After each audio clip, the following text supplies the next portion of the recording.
What's happening with COVID-19 is without precedent in our generation. In a relatively short amount of time, countries have closed their borders. Health systems in even the most developed countries have found themselves overwhelmed by more cases than they can treat. And millions of people have been shut up in their homes, waiting for a green light on part of governments to be able to return to normal life. But we aren't going to return to normal life. At least not to the normal that we knew before. In this video, we're going to look at the implications of all that has happened up till now with the new coronavirus and its connection to Bible prophecies, the mark of the beast, and what awaits us in the next coming years.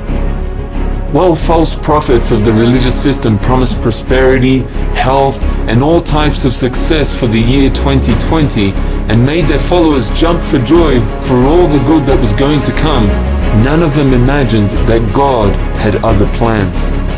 The coronavirus COVID-19 that came out of Wuhan, China, continues spreading throughout the world, closing airports, canceling major events, and restricting the movement of people in many countries around the world. Not too long ago, we heard about the huge fires that burnt forests all over the world, including the United States, Mexico, Africa, Russia, Australia, and large swaths of the Amazonian forest in Brazil. We've also heard about a plague of biblical proportions made up of millions of locusts that has been ravishing crops and plant life in the Middle East, Africa, and parts of Asia. Many people are anxious to know what's going to happen.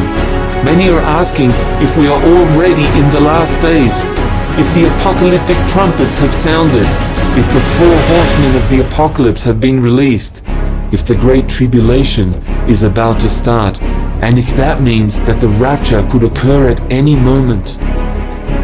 In order to respond to these questions, we have to start with Jesus.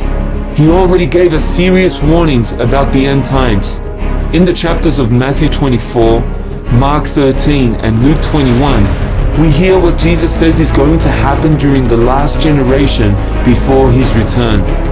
This includes the following: wars and rumors of wars, nation rising against nation, famines, pestilences, serious strife, big earthquakes in many places, terror and great signs in the skies, false prophets that perform lying signs and wonders, false Christs, which could refer to people claiming to be Christ's return in the flesh, or even the many who claim to be anointed by God, persecution of Christians, Jesus' gospel preached in all the world, and the abomination of desolation spoken of by the prophet Daniel that marks the beginning of the Great Tribulation. Given that Jesus said that all these things will happen in the course of one generation, it isn't necessary that they happen simultaneously. Each event could even be years apart from one another, and when we observe each of these signs, it is evident that this current generation fulfills almost all of these requirements. So we have to take seriously the warning given by Jesus about the times in which we live, and to be praying and watching as the worst is still to come. At the same time, we shouldn't rush to presume that the end of the world as we know it will occur immediately, since there are other events that are still remaining to happen. It's very important to understand this concept of the end times, because what is needed to survive spiritually is patience, perseverance, and faithfulness. Jesus said that he that perseveres until the end will be the one who is saved. that it is through our patience that we will win and preserve our souls, and that we have to keep watching and praying in every moment. Many people freak out when they start seeing the signs of the end, and they suddenly start showing some interest in growing closer to God, reading the Bible, praying, and getting involved in other religious activities in the hope that these things will save them from God's punishment or from the apocalyptic event through which they believe they are passing. Now, it's true that trials and tests can help draw us closer to God, and it's much better to come to God and to take Jesus' message seriously during a crisis than it is to ignore God completely. But if we only come to God for physical protection, then as soon as the moment of danger or the time of crisis passes, our commitment also fades away. So, if in these difficult moments you decide to commit your life to God, ask yourself what you're going to do once the coronavirus crisis or any other worrying event passes. Are you going to return to normality? Will you go back to giving your time and life to the system in exchange for money? Or are you going to keep giving your life to God? Some people are saying that the coronavirus was prophesied in the book of Revelation, and that it is in fact the first of the 4 horsemen described in Revelation 6, because it says that the rider of the white horse wears a crown, which in Latin is corona. So they take the word crown and say that it must be referring to coronavirus, and then they throw out the rest of the description of the rider and the rest of the context. This is the same type of reasoning that has been used to announce the end of the world for many events in the past, including prophecies in other books. If we are not to be blown about by every new supposed prophecy and sign of the end, we need to develop better filters, starting with Jesus' teachings and the overall message of the New Testament, and applying the concept of establishing every word by the testimony of 2 or 3 witnesses. One of the things about which we can be most certain with regard to the end times is that there will be many false prophets and false Christs. This was, in fact, Jesus' first warning about the end times. It's for this reason that we have to be very careful before believing any news about fulfilled prophecies and promises that there will soon be a secret rapture that will save us from everything that is going to happen. However, we can say that the Great Tribulation has not yet started, since the abomination of desolation has not yet occurred. The Antichrist has yet to manifest himself, after which he will seat himself in the temple, mocking God and all objects of worship. We also understand that before this, there will be an agreement that will be made with the nation of Israel, permitting the construction of the 3rd temple.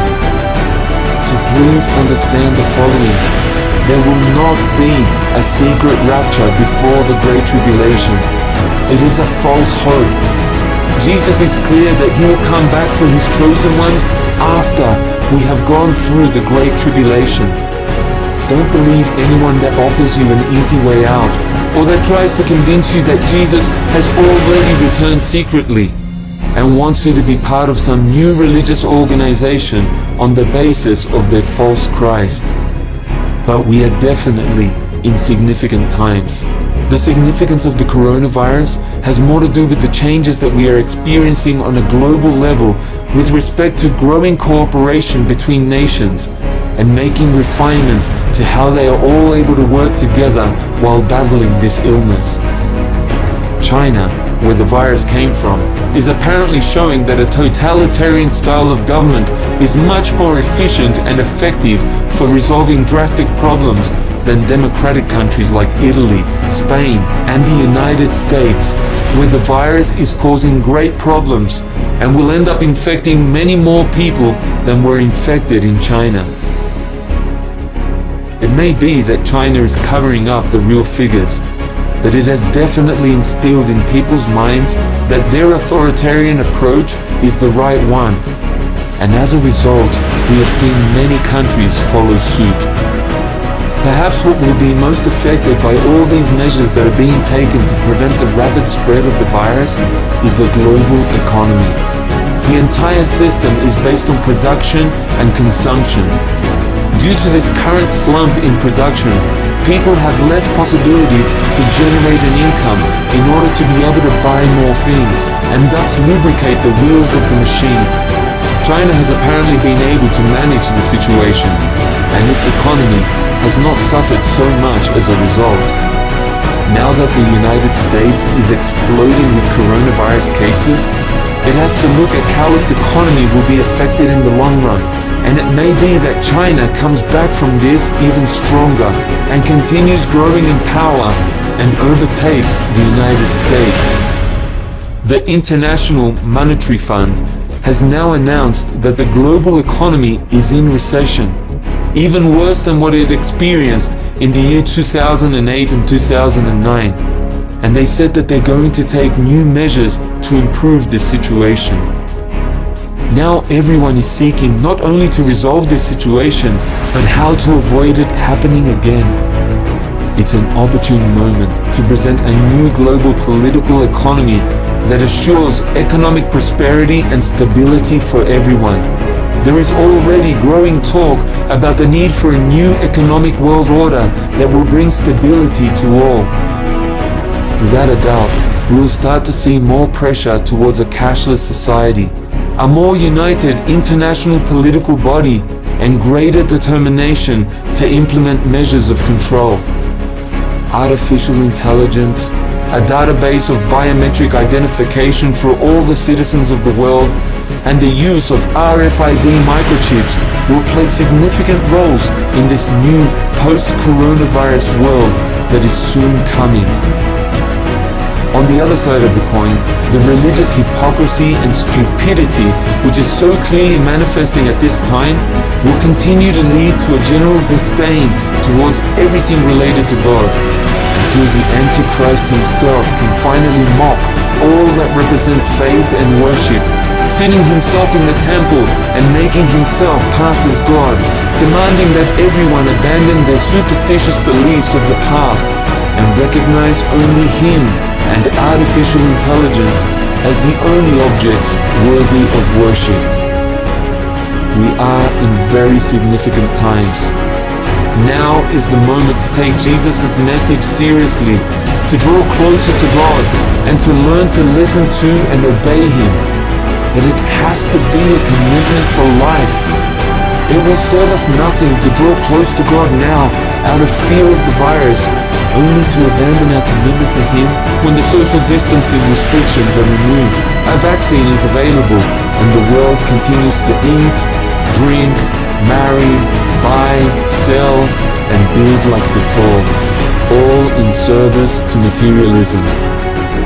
Come out of Babylon, my people, and do not partake any more of her sins, says the Lord.